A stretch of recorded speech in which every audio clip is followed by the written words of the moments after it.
हे पांगरा म्हणजे हिवरा ते पूर्णा हा 12 किलोमीटरचा रस्ता आहे. सदरील रस्ता हा मला वाटतं लातूर येथील जे देशमुख कॉन्ट्रॅक्टर आहेत त्यांनी सुरू केलेला आहे. सुरुवातीला अतिशय जोरात काम सुरू केलं आणि एक भूलथाप दिल्यासारखी दिली लोकांना. अक्षरशः आता रोडला खड्डे एवढे पडले की मोटरसायकल जाता येत नाही. मोठी मोठी गिट्टी झाली रस्त्यावर.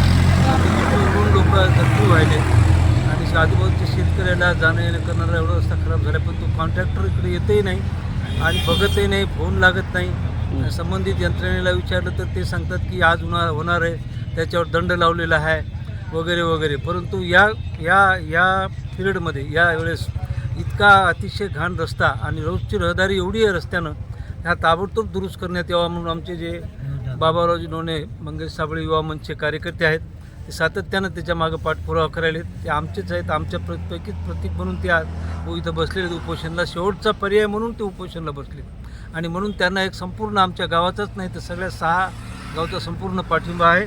5-7 गावचा सगळ्या पूर्ण पाठिंबा आहे आणि जोपर्यंत हा रस्ता सुरू होत नाही तोपर्यंत आम्ही आळीपाळीनं त्यांच्याबरोबर आटून पाठवून सगळे लोक उपोषणाला बसणार आहेत. तरी आमची शासनाला विशेषतः तहसील साहेबाला अशी विनंती आहे की ताबडतोब आपण तो G9 प्रश्न आहे, अतिशय जिव्हाळ्याचा प्रश्न आहे, लोकांच्या दैनंदिनचा प्रश्न आहे. भाजीपाला आणतात लोक, मोटरसायकल होतात, लहान मुलीला घेऊन ट्युशनसाठी शाळेला येतात.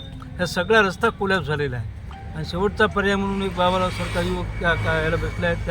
त्यांना आमचा संपूर्ण पाठिंबा आहे आणि ताबडतोब ते उपोषण तहसीलदार साहेबांनी येऊन काम सुरू करून देऊन त्वरित त्याची दखल घेण्यात यावी अशी आमची शासनाला विनंती.